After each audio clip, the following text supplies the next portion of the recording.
શ્રી કુંદ કુંદ આચાર્ય વિરચિત નિયમ સારજી પરમાગમ, એમાં આપણે પરમાર્થ પ્રતિક્રમણ અધિકાર છે. એ નિયમ સારનો 5મો અધિકાર છે.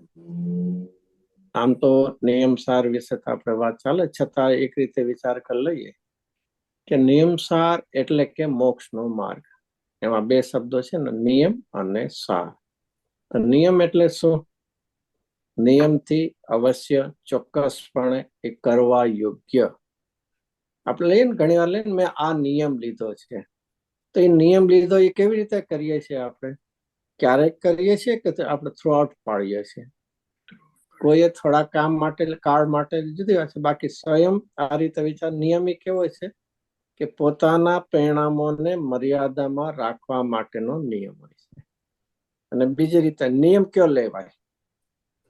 જેનાથી આપણને આકુરતા થાય, બોજો થાય, એવો નિયમ લેવા કે જે આપણને આનંદદાયક હોય, જેના ફળમાં આપણને સુખ મળે, આપણા પ્રયોજનની સિદ્ધિમાં જે મદદગાર રૂપ થાય, એવા નિયમ લેવાય.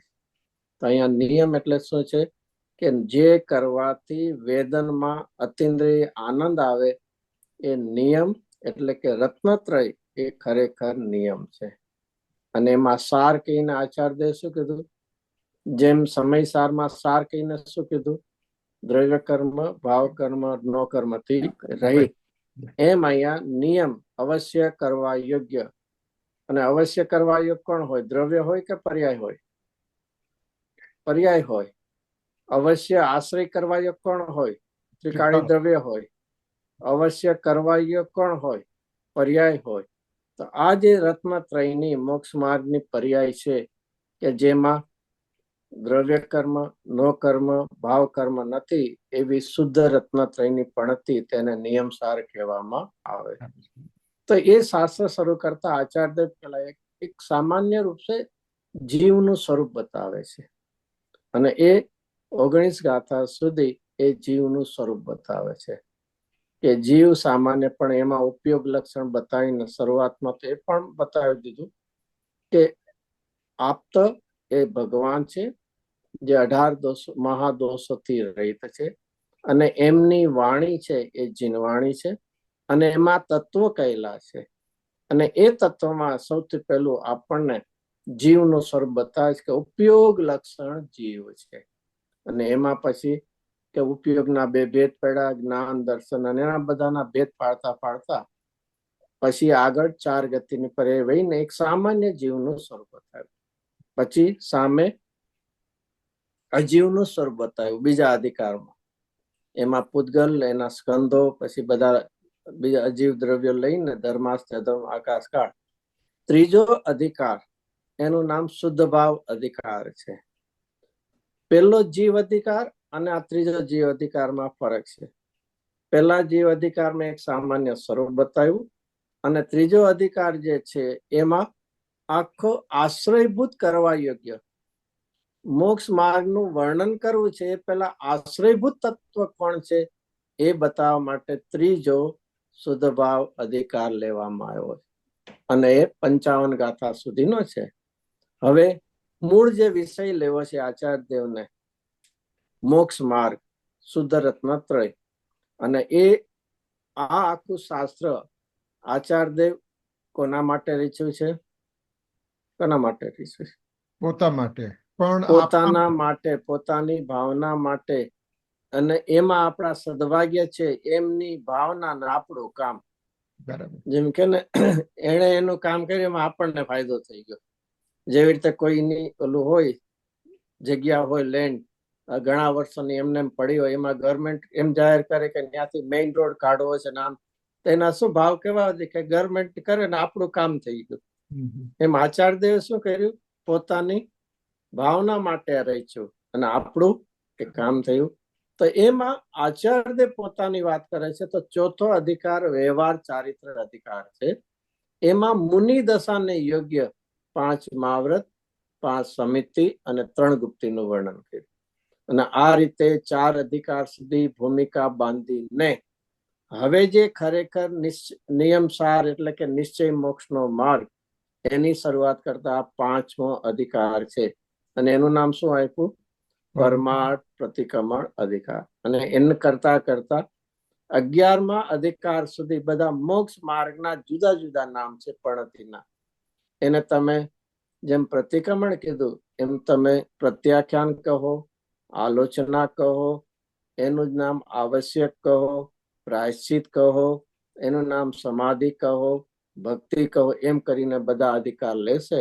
અને છેલ્લે આ મોક્ષ માર્ગનું ફળ એ શુદ્ધોપયોગ લઈને કેવળ જ્ઞાન, કેવળ દર્શન કેવું છે એની વાત લઈને આખું પરમાગમ પૂર્ણ કરશે.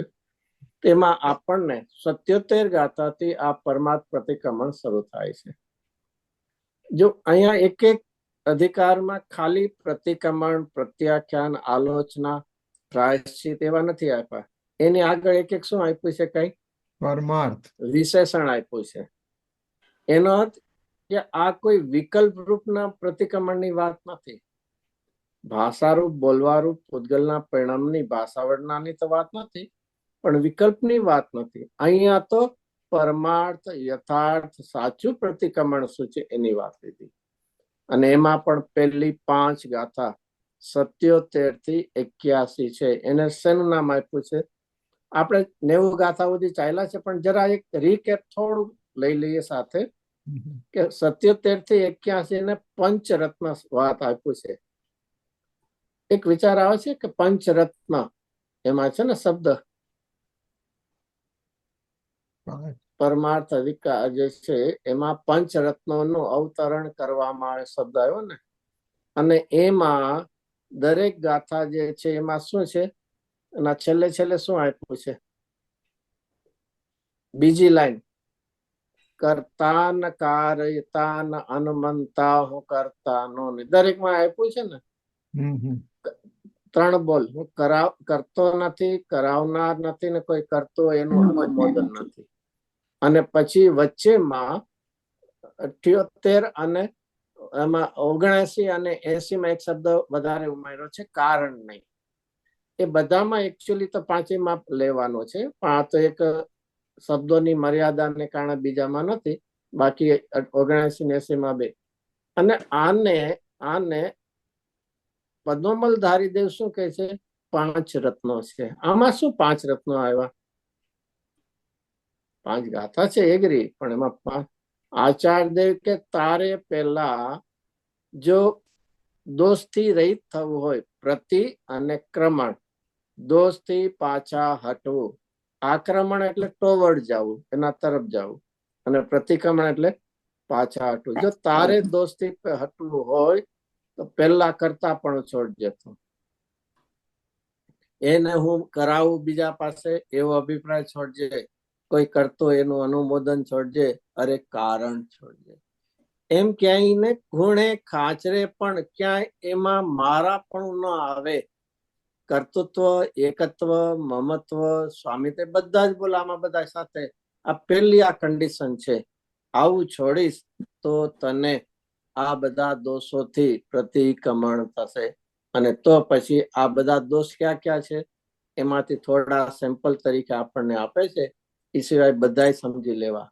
એમાં પહેલી ગાથામાં ક્યાં લીધા? 4 ગતિના લીધા. 77મી છે ને, એમાં 4 ગતિ લીધી. સામાન્યપણે આપણને જે ગતિ મળે એમાં કેવા થઈ જાય? એકાકાર થઈ જાય. અહીંયા કે તારામાં ગતિ જ નથી. ગતિ નથી તો શું થશે? આપણે એક માની લઈએ ગતિ નથી તો શું થશે? તો ગતિ નથી તો એ ગતિ શેના કારણે છે? નિમિત્ત કોના નિમિત્તે? ગતિ નામ કર્મના નિમિત્તે. નામ કર્મના કારણે. અને એમાં રહેવાનું જે કાળ છે કોના નિમિત્તે છે? આયુ કર્મના નિમિત્તે. આયુષને કારણે.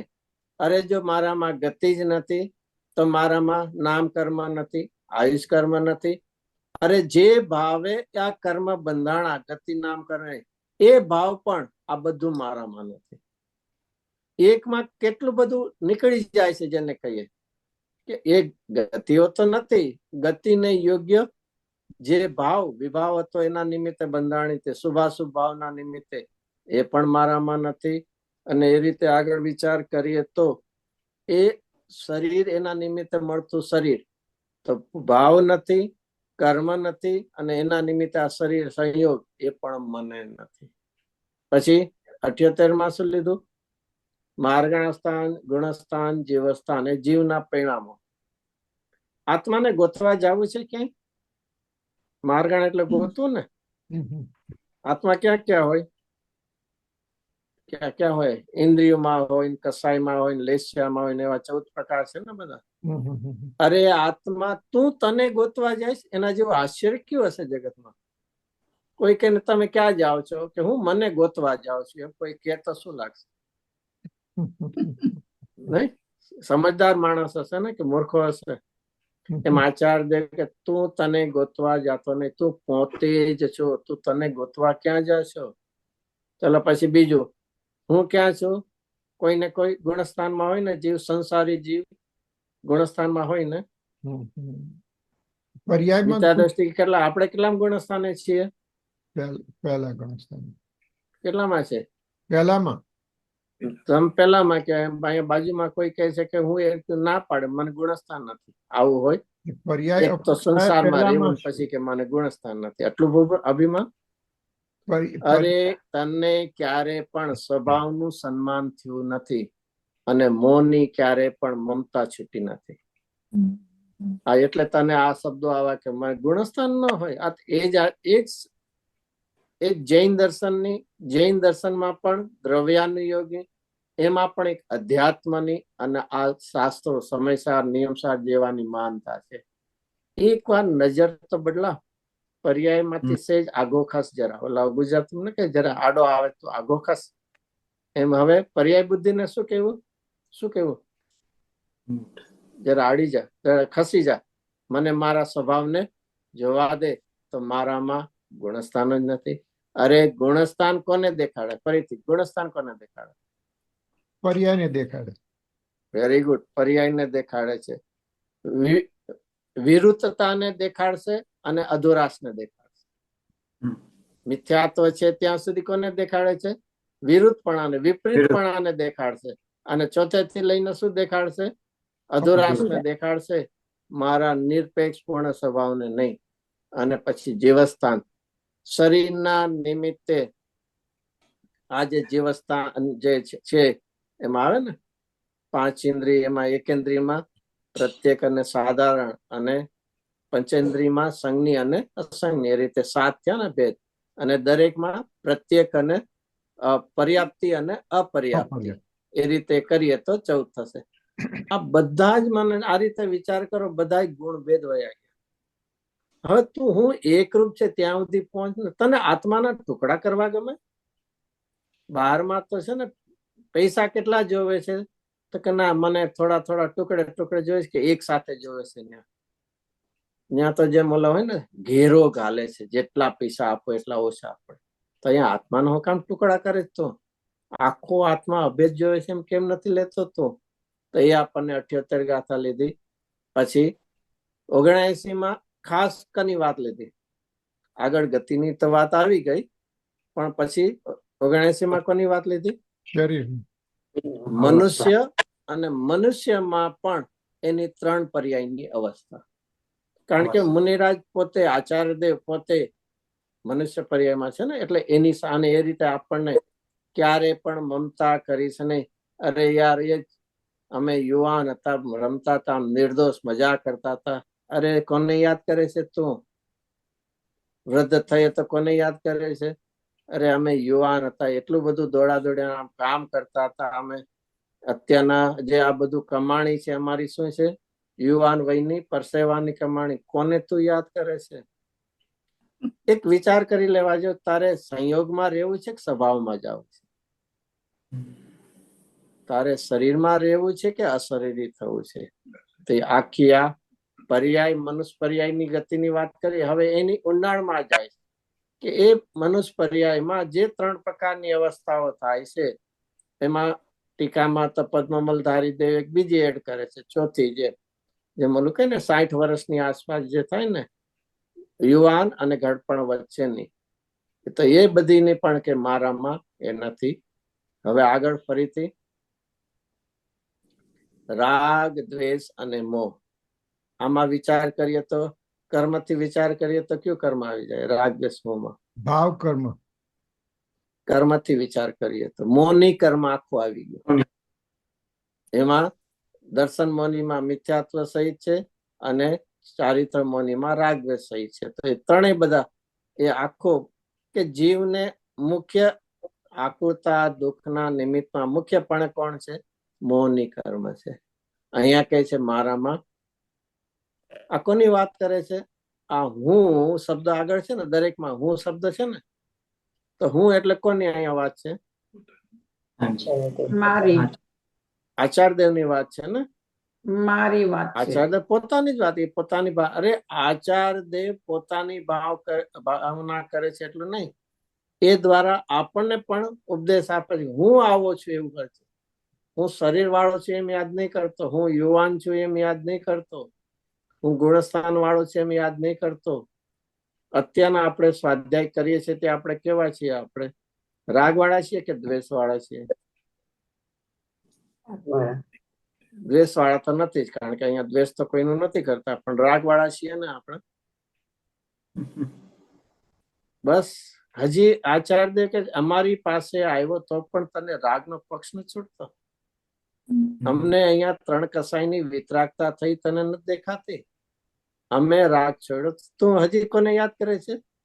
રાગ છોડ્યો એવા આચાર્યદેવ પાસે તું જા છો અને હજી તને શું રહી જાય છે?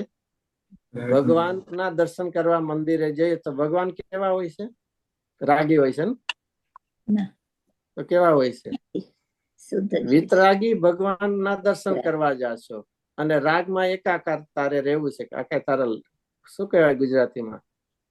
તારે કોઈ ઠેકાણા છે? તારા લખણ કેવા છે? અહીંયા કહે છે કે હું આ મોટામાં મોટો પુરુષાર્થ છે. જે સમયે પર્યાયમાં રાગ છે તે સમયે હું રાગથી રહિત છું એ નિર્ણય કરો. ભલે અત્યારના વિકલ્પાત્મકમાં એ નિર્ણય કરવો એ પ્રથમમાં પ્રથમ મહાપુરુષાર્થ છે, જે અનંત કાળમાં કોઈ દી કર્યું નથી.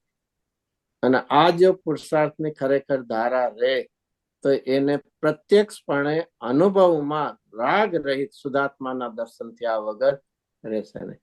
અને આ એવી દશા થાય એનું નામ આચાર્યદેવ કહે છે પરમાર્થ પ્રતિક્રમણ છે.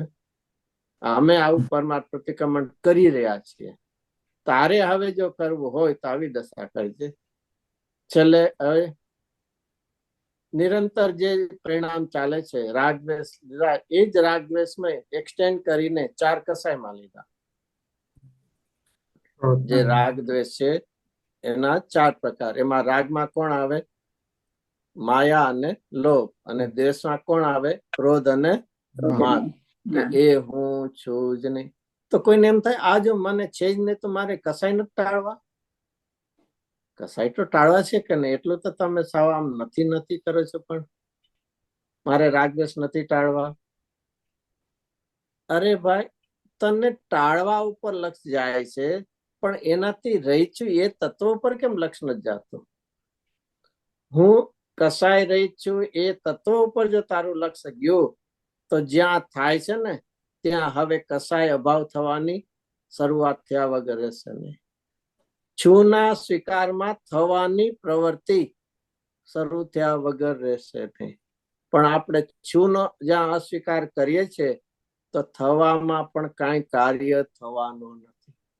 છુનો સ્વીકાર અહીંયા આ રીતે બહુ સુંદર રીતે આખું જેને કહે મોક્ષ માર્ગ માટેની વાતની શરૂઆત કરતા આચાર્યદેવે સુંદર રીતે આપણને કુંદકનાચાર્ય આટલું એક બળ લઈ આવજે, જેને બહુ સુંદર રીતે 14મી ગાથામાં પણ એ રીતે લીધું છે કે અબદ્ધ સ્પષ્ટ આદિ ભાવો અભૂતાર્થ હોવાથી. થવાથી પછી કરજે, પેલા શેનો નિર્ણય કરજે? હોવાથી. અને હોવાથી નિર્ણય કરીશ તો થવા ઉપર તું એ પુરુષાર્થમાં પહોંચી જાય. ચલો, આનો તો જેટલો ફરી યાદ કરીએ તો કઈક નવું યાદ આવી શકે છે ને તત્વનું ઘૂંટણમાં. ચલો, એનાથી આગળ હવે વિષય શરૂ કરીએ છીએ. એમાં 82 ગાથા ઉપર આપણે આવીએ. હવે આચાર્યદેવ કહે છે કે આ તારી ભૂમિકા બાંધી દીધી. હવે આ જ ભેદનો હવે શું કરજે? 82 ગાથામાં પહેલા શબ્દો, આ ભેદના અભ્યાસથી. શું શબ્દ વાપરો? એકવાર યાદ કરી લીધું ને બોલી લીધું એમ નહીં. હવે એનો શું કરવો છે? સ્કૂલમાં આપણે અભ્યાસ કરતા હતા તો વર્ષમાં કેટલા દિવસ જતા હતા? મન થતું હતું ત્યારે જતા હતા. દરરોજ કેટલા કલાક ગણતા હતા? ઘરે આવીને એનું હોમવર્ક ને બધું કેટલું કરતા હતા? આ આચાર્ય કે છે તું અભ્યાસ કરી આવો. અને જો આવો ભેદ અભ્યાસ કરીશ તો તું શું થાય? માધ્યસ્થ. માધ્યસ્થ શબ્દ છે ને, કેમ માધ્યસ્થ શબ્દ આવ્યો? રાગ દ્વેષ થી રહિત. હા, તો અમારે તો એમાં તો રાગદ્વેષ થી રહિત થયું છે, અહીંયા માધ્યસ્થ આપ્યું.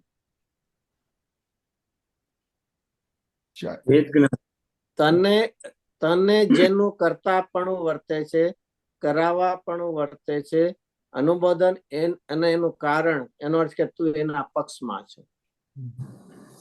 અહીંયા શું છે?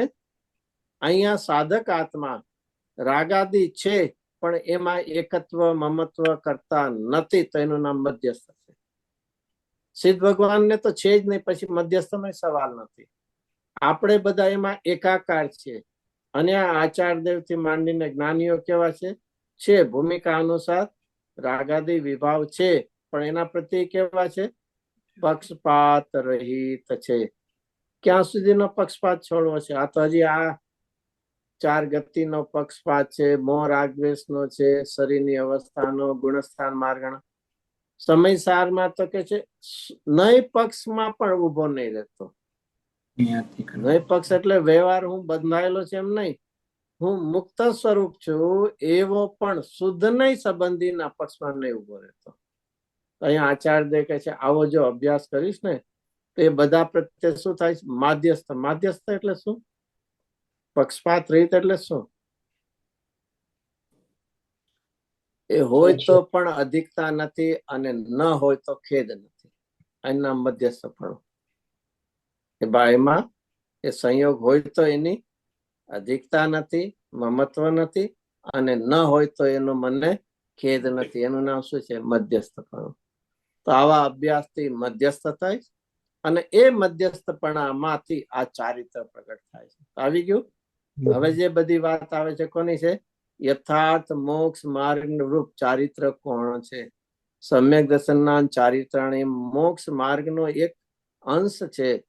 ચારિત્ર શું છે એની થાય, અને એ માટે કહે છે પ્રતિક્રમણ આદિ કહે છે. કુંકુન આચાર્ય સ્વયં કહે છે અહીંયા પ્રતિક્રમણ અધિકાર છે, પછી પ્રત્યાખ્યાન આવશે, આલોચના આવશે, પ્રાય બધા આવશે. અને શેના માટે હું કહીશ? ચારિત્ર દૃઢતા કારણે. એનો અર્થ શું છે? આ ગાથાઓ પ્રતિક્રમણની આપણે અભ્યાસ કરીને શું કરવું છે? કોની દ્રઢતા કરવી છે? ચારિત્રની. ચારિત્ર પહેલા પણ આવું પ્રતિક્રમણનું સ્વરૂપ હોય એવું શ્રદ્ધા દ્રઢ કરવી છે. આ તો ચારિત્ર દ્રઢતા તો આચાર્ય પોતા માટે કહે છે. આપણે શું છે કે આવું ચારિત્રનું પ્રતિક્રમણનું પ્રત્યાખ્યાનનું સ્વરૂપ છે, એમ આપણે પહેલા શું લેવું છે? શ્રદ્ધામાં દ્રઢ કરવું છે. ચલો એનાથી આગળ 83 ઉપર પહોંચીએ. એમાં સૌથી પહેલી શરૂઆત કરી છે, જો આમાં હંમેશા આવશે અસ્થિ નાસ્તિ આવશે. આજે બધી ગાથાઓ છે 90 સુધી પહોંચ્યા છે, 89 સુધીમાં અસ્થિ નાસ્તિ. આમાં નાસ્તિ શું આવ્યું? પેલું વચન રચના છોડવાની અને એ સંબંધી રાગાદી પણ છોડીને એ નાસ્તિ આવી. અસ્થિમાં શું? જે જીવ ધ્યાવે આત્મને. હવે વિચાર કરી લેવો કે મેં ક્યારે પણ, પૂર્વ ભવ તો ભૂલાઈ ગયા છે, આ ભવની અંદર ક્યારે પણ મેં આત્માના ધ્યાનમાં, કે જ્યાં કોઈ બીજા વિકલ્પ ન હોય, વિચાર ન હોય, એ દશા સુધી હું પહોંચ્યો છું? અને નથી પહોંચ્યું તો સમજવું મારે હજી યથાર્થ પરમાર્થ પ્રતિક્રમણ થયું નથી. તો અહીંયા આવજો. એ પહેલા શું કહે આચાર્ય દેવે? વચન રચના. વચન રચના એટલે શું? વચનની રચના એટલે શું? બોલવું એવો પણ વિકલ્પ નહીં, અને નથી બોલવું, મૌન રહેવું છે એવો વિકલ્પ નહીં. અંતે તેની સાથેનો સંબંધ થયો ને મારે, મૌન રહેવું. અંતે એમ કરીને શું કર્યું? તે વિકલ્પમાં જ ઉભો રહ્યો. તો એ છોડી અને જ્યારે વચન બોલીએ ત્યારે શું હોય છે? રાગાદી ભાવ. એ સંબંધી ક્યારેક રાગ પણ થાય છે, એ સંબંધી ક્યારેક ગુસ્સામાં પણ બોલીએ છે ને તો દ્વેષ પણ થાય. એટલે આ બાયનું વચન રચના, એનો અર્થ કે એ છોડ્યું, અને એ સંબંધી સાથેના શું છે? રાગ આદિ ભાવ. જો અહીંયા ખાલી વચન રચના છોડી અને પ્રતિક્રમણ નથી કીધું, પણ એની સાથે એ ભૂમિકામાં થતા શું છે? રાગાદી ભાવને છોડે છે. એટલું જ નહીં, અસ્થિમાં પોતાના આત્માને ધ્યાવે છે. આ ધ્યાન, ધ્યાન એ શું છે? ધ્યાન શું છે? કોને બતાવે છે? ચારિત્રને. સમ્યક દર્શન સાથે આ ધર્મ ધ્યાન છે, પણ એ જે ધ્યાન છે એ એકાગ્રતાને, ચારિત્રને બતાવે છે. હવે એનાથી આગળ જઈએ 84 ગાથામાં. હવે આ 84 થી આગળ આપણે જશું 89 ગાથા સુધી. બધામાં બીજી લાઈન કોમન આવવાની છે. તે પ્રતિક્રમણ કહેવાય છે, પ્રતિક્રમણમયતા કારણે. ફરીથી પ્રશ્ન થી આવડી શું બધું? આ પ્રતિક્રમણ ને પ્રતિક્રમણમયતા ને આ બધું શું છે? કુંદ આચાર્ય દેખે છે કે આને પ્રતિક્રમણ કહેવાય છે. શા માટે? પ્રતિક્રમણમયપણું તારી પર્યાયમાં પ્રગટ થયું છે. તે ક્યાંય વિકલ્પોને છોડ્યા છે, કસાઈને છોડ્યા છે, અને એ કસાય પાછા શું કરીએ આપણે? પ્રતિક્રમણ પૂરું થાય, માની લો 48 છે 2 ઘડીનો, પછી જેને છોડ્યું છે પાછા ગ્રહણ કરવાના. એ હોય ને પ્રતિક્રમણ, તો એમ જ હોય ને. 24 કલાક ને ક્યાંથી થાય? માંડ માંડ એ તો 2 ઘડી પૂરું થતું હોય છે, 48 મિનિટ. અહીંયા કે છે કે તારી પણતીમાં નિરંતર ધારાવાય છે. એ પ્રતિક્રમણ રૂપી ચારિત્ર ધર્મ કરવા માટે કાળની સામું જોતો નહીં, તારા સ્વભાવ ત્રિકાળી સામું જોજે. ઓલા વ્યવહાર કાળ સામું જોઈને કરીએ છે, ત્રિકાળી સામું જોઈને નથી કરતા. તો અહીંયા જો આસ્તિ નાસ્તિ શું આવી? પહેલી 84 પહેલી લાઈન, વિરાધના છોડી અને આરાધનામાં રહેવું. કોણ કે છે? આ કોણ કે છે? આચાર્ય કુનકુન આચાર્ય દેવ. કોના માટે કે છે? મારા પોતાના માટે પણ. અમને અત્યારના હજી સંજલનના ક્રોધમાન માયાલોભ છે ને, એ પણ અમને આત્માની વિરાધના લાગે છે. જો શબ્દ વાપરો છે સમસ્ત વિરાધના, અને અહીંયા આપણે રાગ દ્વેષમાં એવા એકાકાર છે, કોઈ દોષ જ નથી લાગતો આપણને. કદાચ દ્વેષમાં લાગે છે, રાગમાં તો કઈ લાગતું જ નથી. તો અહીંયા કે સમસ્ત વિરાધના. આચાર્ય પોતાના વિકલ્પને 28 મૂળ ગુણના મહાવ્રતના એ કહે છે અમારી સ્વરૂપથી વિરાધના છે. અમે શુદ્ધોપયોગમાંથી ચિત્ત થઈને છઠ્ઠામાં આવીએ છીએ. હવે એને છોડીને અમારે ક્યાં રહેવું છે? આરાધના. આરાધના ખબર હશે? એમાં શબ્દ છે આરાધનામાં, રાધ. આ એટલે એ તો વિશેષણ એમાં છે, અને ના તો એ આના માટે છે, વિભક્તિ માટે. બાકી શબ્દ કયો છે? રાધ. સમયસારમાં પણ આવે છે. રાધ એટલે શું છે? કૃપા આવે છે, પ્રશંસા આવે. જ્યાં આત્માની પ્રશંસા થઈ, આત્માની કૃપા થઈ, આ એનું નામ શું કહેવાય? રાધ. તો એ રાધમાં વિપરીતતા છે, ત્યાં વિરાધના છે. અને આત્માના હિતમાં છે, એનું નામ શું કહેવાય? આરાધના છે. તો એ આત્માથી વિરુદ્ધ ભાવ રાગ દ્વેષ મોહ છોડવાના અને આરાધનામાં રહે છે. તો આચાર્ય કહે છે તને ખરેખર પ્રતિક્રમણ થાય છે, કારણ કે તારી પણતીમાં આવ્યું છે, શબ્દોમાં નહીં, ભાષામાં નહીં, ઓલા એક સ્થાનમાં બેસવાનું કાળ એમાં નહીં, તારે પણતીમાં આવ્યું છે. ચલો એનાથી આગળ 85 ઉપર આવે છે અસ્થિ નાસ્તિ દરેકમાં, અને બીજી લાઈન કોમન છે. તે પ્રતિક્રમણ કહેવાય છે, પ્રતિક્રમણમયતા કારણે. ફરીથી આ એક યાદ કરવા જેવું છે. પ્રતિક્રમણ કોને કહેવાય છે? 2 ઘડીનો કાળ ગયો, એને ભાષા વર્ણનમાં એના સૂત્રો બોલ્યા, એના અંદર પણતીમાં રાગ દ્વેષનો અભાવ છે એનું. તો કોઈ એમ પ્રશ્ન પૂછે, ઓલા ન કરવા અમારે 2 ઘડી ન બેસું? અરે ભાઈ 2 ઘડી ન બેસવાની પણ ના પાડે છે, પણ પ્રતિક્રમણ યથાર્થ કોને કહે એ વિચાર છે. ખાલી મખમલની ડબ્બી લઈને ફરતો ક્યારે ફરવું નહીં કે મારી પાસે શું છે? હીરાની ડબ્બી. પેલા હીરોનું લાવજે, પછી હીરાના ડબ્બા બોલજે. એમ યથાર્થ પ્રતિક્રમણ આત્માની પણતીમાં દોષથી રહિત કોને થવું છે? બે ઘડી શરીર બેસે છે એને દોષથી રહિત થવું છે? જે ભાષા નીકળે છે, ભાષામાં શબ્દો, એને દોષ રહિત થવું છે કે તારી પણતીમાંથી દોષ રહિત થવું છે? પ્રતિક્રમણ એટલે શું? ભૂતકાળમાં કરેલા દોષથી રહિત થવું. તો તારી પણતીમાં જ્યારે દોષ રહિત નિર્દોષ દશા થશે સ્વભાવની જેવી, તો એ સમજજે મને પ્રતિક્રમણ થયું. તો અણાચાર અને આચાર, આચાર આવે છે ને આમ 5 પ્રકારના, પંચાચાર આવે છે ને, પંચાચાર. દર્શનાચાર, જ્ઞાનાચાર, ચારિત્રાચાર, તપાચાર અને વીર્યાચાર, એવા જે 5 આવે છે ને. અહીંયા કે છે આચાર એટલે આત્માની નિર્મળ વિતરાગી પણતી. તે વખતે આવા ભૂમિકામાં એ વિકલ્પ હોય છે એને વ્યવહારે પંચાચાર કહેવાય. તો અહીંયા કે છે આત્મામાં નથી લીન રહેતો, એટલે શું કર્યું છે? અનાચાર. અનાચાર એટલે ખબર? અનાચાર એટલે પાપ આપણે કહીએ અનાચારી પુરુષ છે એટલે શું? 4 પાપના પ્રક્રિયા છે, એમાં અનાચાર એટલે કે એનો તો બહુ મોટા મહાપાપ છે એનું. એટલે અનાચાર એટલે જે અતિચાર છે એ હજી અલ્પ દોષ છે. અનાચાર તો મહાવ્રતનો ભંગ આદિ છે. અનાચાર તો ક્યાંય કરવા યોગ્ય જ નથી. તો અહીંયા તો આચાર્ય કહે છે કે આત્માને છોડીને જે કોઈ પરિણામ ઉભા થશે ને એ બધા કેવા છે? ખરેખર અનાચાર જ છે. તો એને છોડીને હવે આચારમાં ક્યાં છે? સ્થિરતા કરે. જો શબ્દ આવ્યું તો સ્થિરતા શેમાં લાગુ પડે? શ્રદ્ધામાં, જ્ઞાનમાં કે ચારિત્રમાં? ચારિત્રમાં. શ્રદ્ધામાં પ્રતીતિ છે, વિશ્વાસ છે, ઓળખાણ છે, રુચિ છે, રસ છે, જે શબ્દ કહો. અને જ્ઞાનમાં શું છે? જાણવું છે. અને આ સ્થિરતા, એકાગ્રતા, લીનતા, રમણતા, એ બધું શેમાં આવે છે? ચારિત્રમાં. તો આ રીતે અસ્થિ નાસ્તિ કરે છે તો તેને યથાર્થપણે પ્રતિક્રમણ કહેવાય છે. એક એક આચાર્ય, કોણ આચાર્ય એક એક શબ્દો દ્વારા વાત તો એક જ છે બધી. અશુદ્ધતાને છોડવું એમાં બધું જ આવી ગયું. એમાં વિરાધના આવી ગઈ, અણાચાર આવી ગયો.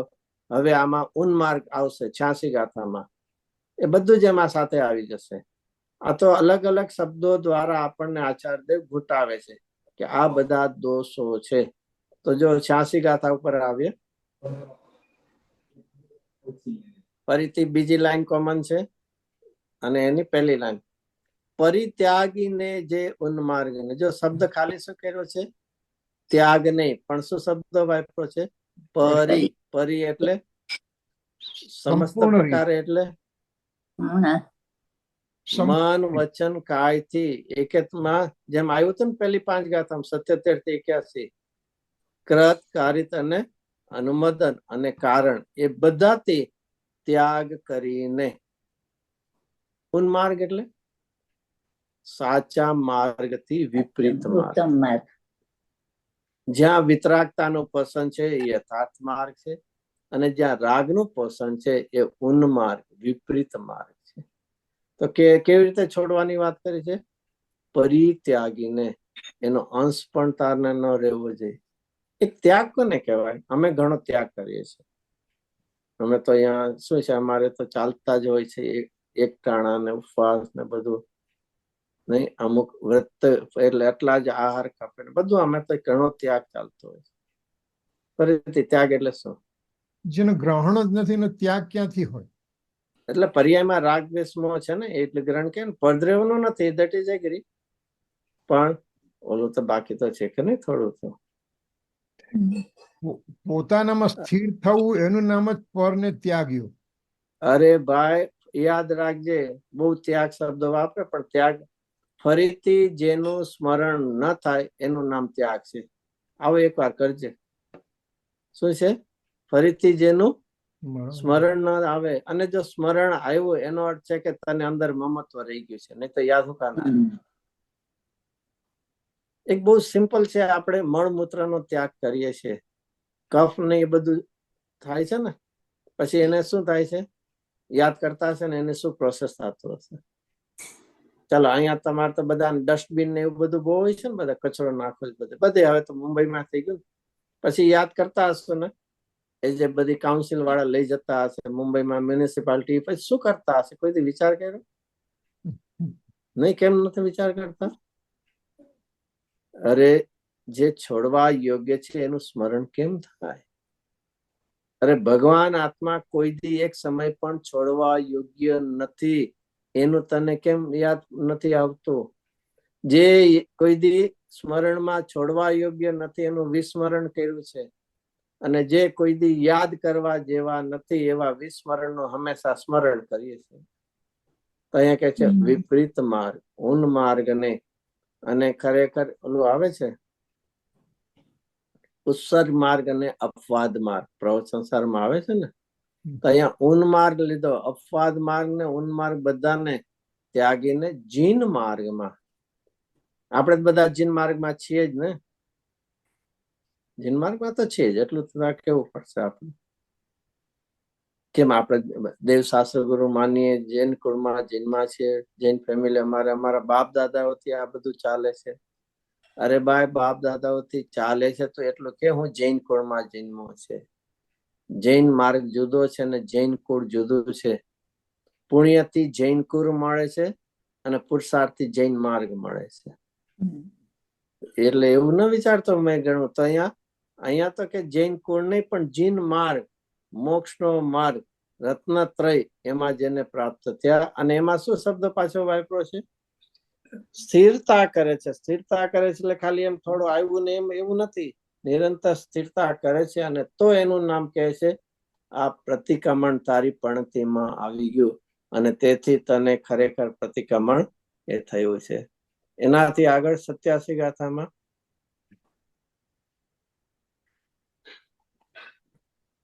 જો પોતે આખું વાત લે છે કે પોતાની દશા છે એટલે સાધુ જ કહે છે, મુનિ દશાને યોગની. બાકી તો એમને 9 કોટીએ પાપોનો ત્યાગ હોય છે. તો એ સાધુ છોડી શલ્યને નિશલ્ય ભાવે પરિણમે. શલ્ય એટલે કોની સાથે એની સરખામણી કરે? કાંટાની જેમ. કાંટો હોય છે ને, વાગે છે ને, એમ અહીંયા આચાર્ય કહે છે શલ્ય. અને શલ્ય પણ કેટલા છે પ્રકારના? 3 પ્રકારના છે ને, માયા, મિથ્યા અને નિદાન. તો જે મિથ્યાત્વ એ સલ છે, તો મિથ્યાત્વ શલ્ય હજી છૂટ્યું નથી, તો ત્યાં માયાનું એનું શલ્ય નિદાનનું ક્યાંથી તને છોડવાનું? તો સૌથી પહેલું એ નિદાન મુખ્ય, કે અહીંયા એ મુખ્ય મિથ્યાત્વ છે એ શલ્યને છોડવાનું. સાધુ છોડી શલ્યને, કોઈ પણ શલ્ય નથી ને નિશલ્ય ભાવે સરળ પ્રેરણારૂપે જે પ્રેરણા છે એવા સાધુને જ આ સાચું પ્રતિક્રમણ કહેવામાં આવે છે. કારણ કે પોતે નિશલ્ય ભાવે પ્રેરણા છે. કોઈના ક્યાંય પણ માયાચરી શું કામ કરતા હશે? માયા કરે, કપટ કરે, દગો કરે, પ્રપંચ, એવું બધું શું કામ કરતા હોય? અસત્ય બોલીને માયાચારી શેના માટે? કે મારે કઈક જોવે છે. આમ ગમે એમ ભાઈ હું કરું કે ને મને કઈક, અરે ભાઈ તારામાં શું ઓછું છે કે તારે જોવે છે? અને તને જોઈતું નથી તો માયાચારી શેની કરે છે?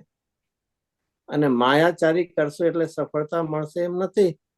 માયાચારીના પરિણામ તો કરી લીધા, પુણ્યનો ઉદય હશે તો સંયોગ મળશે, નહીં તો એ પણ નહીં મળે. શું છે? ખાડો તો ખોદી જ લીધો છે, તે પડવાનો જ છો તું હવે. તો અહીંયા એ બધા છોડીને, શલ્ય છોડીને નિશલ્ય ભાવે પડમે છે. હવે એનાથી આગળ 88મી ગાથા ફરીથી મુનિરાજની, જે સાધુ છોડી અગુપ્તી ભાવ, ત્રિગુપ્ત ગુપ્ત રહે, ત્રિગુપ્તી ગુપ્ત રહે છે. પેલો લઈએ વાક્ય, જે સાધુ છોડી અગુપ્તી ભાવ. અગુપ્તી ભાવ એટલે 3 પ્રકારની ગુપ્તી જે છે સાધુની, જેને 3 પ્રકારનો યોગ કહેવાય છે. મન, વચન અને કાય, 3 યોગ કહેવાય છે ને. અને એની સામે 3 શું કહેવાય? ગુપ્તી કહેવાય છે. આત્માને મન, વચન, કાયાથી ગુપ્ત રાખવો, જુદો રાખવો, જોડવો નહીં. આપણે મન વચન કાયાના યોગમાં શું કરીએ છીએ? એને જોડી દઈએ છીએ, અને તેથી એ આશ્રવ છે, અને આશ્રવથી નવો બંધ થાય છે. આશ્રવ એનું નામ, જેનાથી બંધ થાય, અને એ આશ્રવમાં અભ્યંતર જે છે એ અંદર આશ્રવમાં સૌથી પહેલું 5 પ્રકાર છે. એમાં એ સૌથી પહેલો આશ્રવ એ મિથ્યાત્વ છે. મિથ્યાત્વ, અવ્રત, પ્રમાદ, કસાય ને યોગ. તો અહીંયા કે છે મન વચન કાયા સાથે જોડાણ જ નથી કરવું, કારણ કે એનાથી તો આશ્રવ થશે, આશ્રવથી બંધ થશે. તો કેવું રહેવું છે મારે? ત્રિગુપ્તિ, ગુપ્તપણે રહેવું છે. મન વચન કાયા એ 3 પ્રકાર છે, એનાથી મારે કેવું છે? ગુપ્ત રહેવું છે. પણ શું થાય, આમ જગતમાં આમ થોડી પ્રસિદ્ધિ મળે તો સારું લાગે ને. આમ 2-5 માણસો આમ યાદ કરે, આપણા ગયા પછી માણસો યાદ કરે તો ચાલે લઈએ, મારી સ્મશાન યાત્રામાં 5000 માણસો હતા, એનો અર્થ મારું જીવન કેવું થયું? સક્સેસફુલ ને. બાકી કોઈ યાદ ન કરીને એમને વયા જાય, એનું શું વેલ્યુ? ઓલા જો સેલિબ્રિટી ને આમ કઈક નાનું એવું કરે તો આમ બધે કેવી પબ્લિસિટી મળે છે. અરે તારે પબ્લિસિટી જોવે છે? વેરી ગુડ, ચાલો. ભગવાનના જ્ઞાનમાં તું કેવો દેખાય છે મને કહી દે. આપણે બધા કેવા દેખાય છે? અરે મિથ્યા દ્રષ્ટિ જેવા દેખાય છે. એની જેવી જૈન દર્શનમાં કોઈ હિન દશા નથી. સમ્યક દર્શન થી નીચે, એટલે મિથ્યાત્વ થી નીચે કોઈ નથી કઈ. તો તને તારે જોયું છે પ્રસિદ્ધિ, તો ભગવાનના જ્ઞાનમાં તું કેવો દેખાય એ વિચાર કર ને. દુનિયાના જ્ઞાનમાં હું કામ જાશ? તારે કોના માર્ગે જવું છે? સંસારના માર્ગે કે મોક્ષના માર્ગે? તો હું કેવો છું?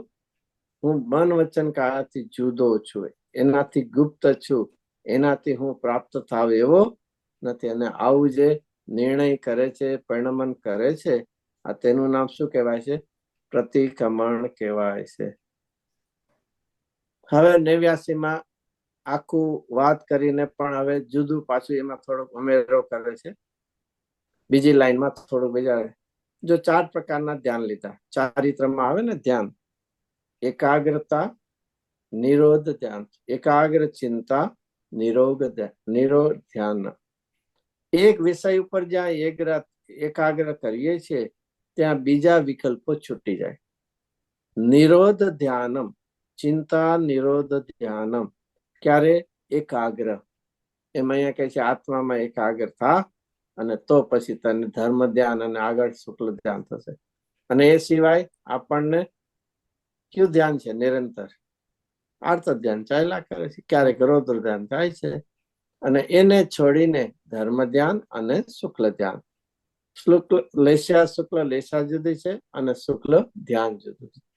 તો એ જે એ શુક્લ ધ્યાન ને ધર્મ ધ્યાન કરે છે એને પ્રતિક્રમણ કહેવાય છે. હવે 90 ઉપર આપણે આવીએ, એમાં સાવ જ આખી વિધિ બદલી જાય છે. શું વિધિ બદલી જાય? ઓલામાં તો આખું શું હતું કે આને છોડે છે ને આને ગ્રહણ કરે છે, એવું આવ્યું ને બધામાં.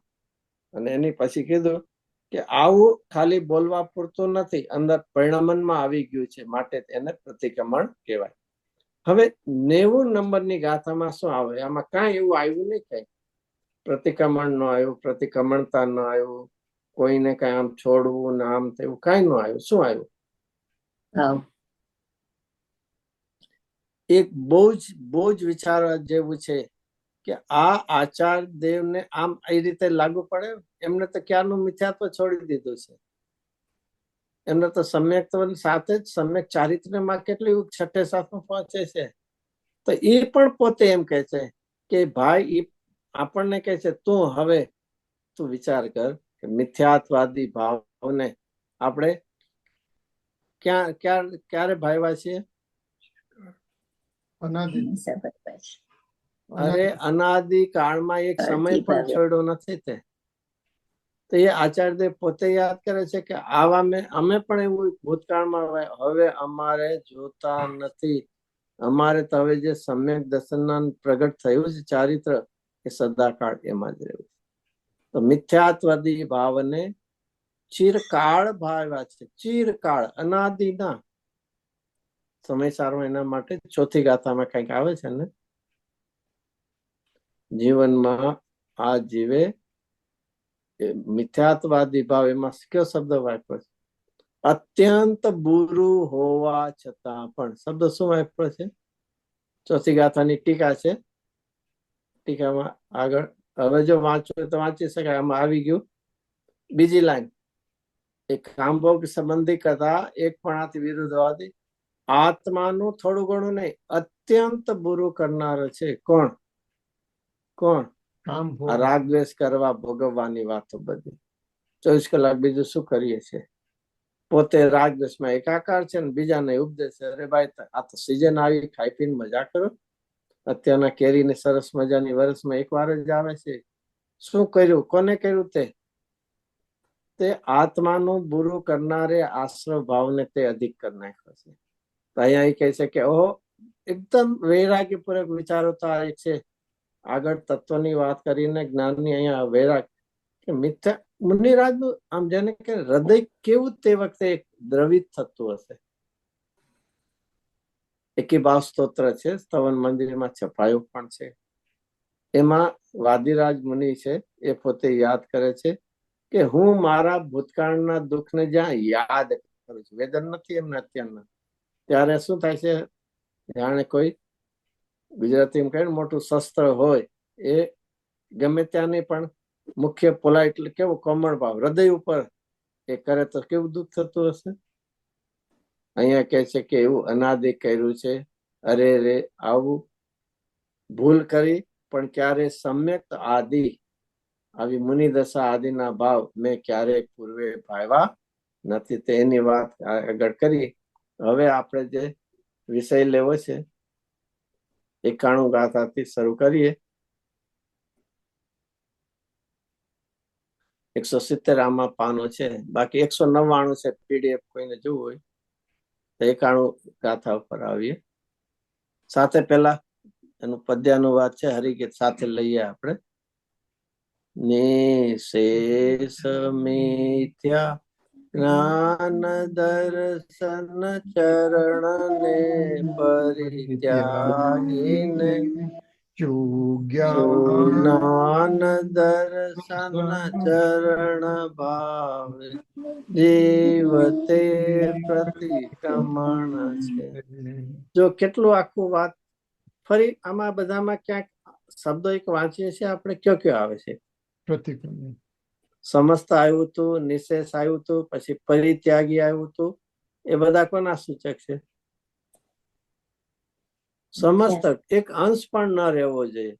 જેને એક બીજી એક સ્તુતિમાં આવે છે ભગવાનની, હરિયન ભગવાન, એમાં શું આવે છે? અંકુર એક નથી મોહ તણો રહ્યો. એમ અહીંયા આખું નિશેષ કે છે, પૂર્ણપણે કે છે. એનો હેતુ શું છે? કે જરાય અંશ માત્ર ન હોય. કોણ ન હોય? હવે મિથ્યા જ્ઞાન દર્શન અને ચરણ, એટલે કે મિથ્યા દર્શનના ચારિત્ર હમને ક્યારેય પણ અંશ માત્ર પણ ન હોય. અને એનું નામ છે પરિત્યાગીને. સમસ્ત પ્રકારે મન વચન કાય કરવું, કરાવવું, અનુમોદન. આ નિશેષ એટલે આમ શબ્દ ખ્યાલ હશે, નિશેષ શબ્દ. નિશેષ, નિશેષ શબ્દ નહીં, કઈ પણ શેષ ના રહે. કઈ પણ નહીં, એ બરોબર છે. કદાચ ગુજરાતીમાં ભણ્યા હોય ભૂમિતિ, અને ભૂમિતિ નહીં, ગણિત, તેમાં શું આવતા હોય? ભાગાકાર કર્યો, એમાં છેલ્લે શું રહે? કોઈ કે શેષ વધી છે, આવે ને. 25 ને તમે 8 થી ડિવાઈડ કરો તો શું છે? એક શેષ એક રે. તો એને શું કહે? શેષ કે. શેષ. અહીંયા આચાર્ય કે એ પણ ન રહે, શેષ જ ન રહે, કઈ રહે જ નહીં. જેમ ગુજરાતીમાં ખાવાની વસ્તુ આમ પૂરી થઈ ગઈ, એનું શું કે? તળિયા જાટક. બારમાં પણ એક મકાન હોય, એ અર્થક્વેક આવ્યું કે આવ્યું તો શું થાય? સંપૂર્ણ રીતે નીકળી ધ્વંસ શબ્દ તો વાપરીએ છીએ, નાશ શબ્દ તો વાપરીએ છીએ, પણ પછી આવું થાય કે આમ એક જમીન દોષ થઈ ગયો હોય તો એને એમ કહીએ કે શું થઈ ગયું? વિધ્વંસ થઈ ગયો, વિનાશ થઈ ગયો. એવા શબ્દ આવે છે ને. એટલે આની એક ઉપર દ્રઢતા માટે મિથ્યા દર્શનના ચારિત્રને પાછળ પરિત્યાગે. નિશેષ એટલે પરિપૂર્ણપણે મિથ્યાને, અંકુર પણ એક મૌન ન રહે એ રીતે, અને એ પરિત્યાગીને હવે અસ્થિમાં શું છે? સુજ્ઞાન દર્શન ચરણ ભાવે. જો આમાં આવી ગયું દર્શન, જ્ઞાન અને ચારિત્ર. સુજ્ઞાન, સુ એટલે સમ્યક, પછી જ્ઞાન, દર્શન અને ચરણ એટલે ચારિત્ર.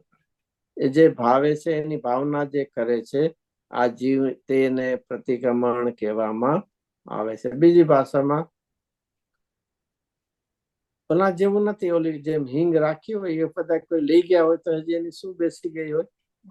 વાસ બેસી ગઈ. એમાં અહીંયા નથી. નિશેષ, અને નિશેષ માટે પાછું પરિત્યાગી છે. એવું દશા હોય છે. એનો આપણે લઈએ, અન્વયાર્થ લઈએ.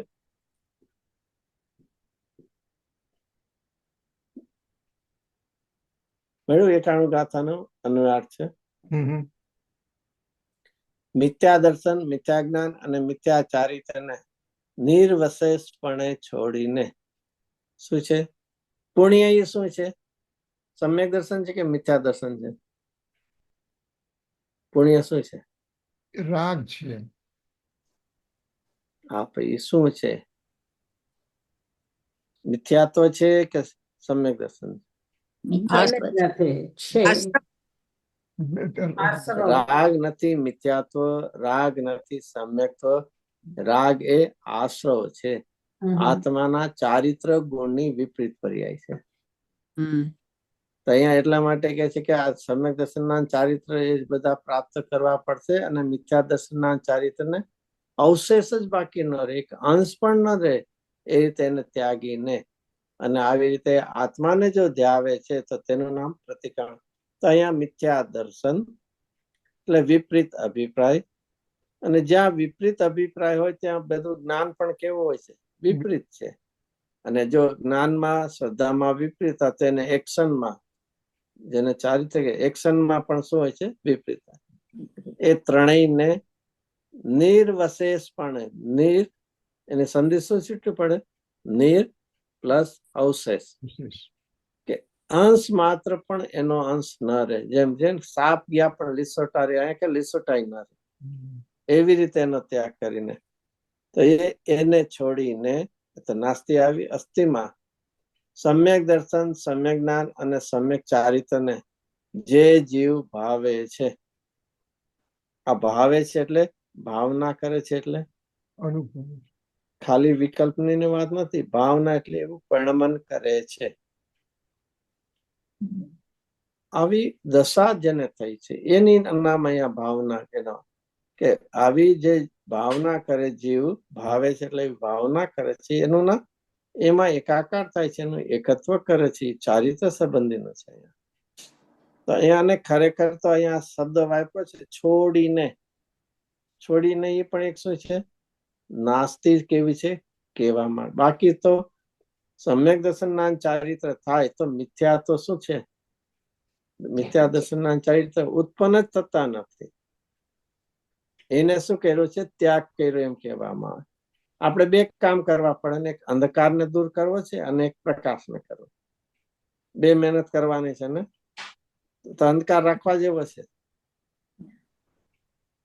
એક જ વસ્તુને બે અસ્થિનાથી સમજાવાય છે. વસ્તુ તો કેવી છે? એક જ છે. તો એ અહીંયા અસ્થિ એ છોડીને સમ્યક દર્શનના ચારિત્રને જે જીવ ભાવે છે. શબ્દ શું વાપરો? આવું કરનારા બધા નથી હોતો, અમુક કરે છે કરનારા, એટલે એની માટે જે શબ્દ છે. તો જે જીવ ભાવે છે, આવું ભાવના કરે છે, તે જીવને શું હોય છે? સાચું પ્રતિક્રમણ કહેવામાં આવે છે. આ રીતે આપણે અન્વયાર્થ લીધો. કાલે આપણે ફરીથી ગાથામાં આગળ વધશું. આ બહુ સુંદર રીતે આપણે વિચારવા જેવું છે. આચાર દેવે કેટલી સરળ રીતે આપણને કે પ્રતિક્રમણ કોને કહેવાય, કઈ રીતે થાય, એ કોના લક્ષ્ય થાય, આખી આપણને વાત સમજાવે છે. જય જિનેન્દ્ર. થેન્ક યુ હેમંતભાઈ. જય જય જિનેન્દ્ર. જિનેન્દ્ર. જય જિનેન્દ્ર.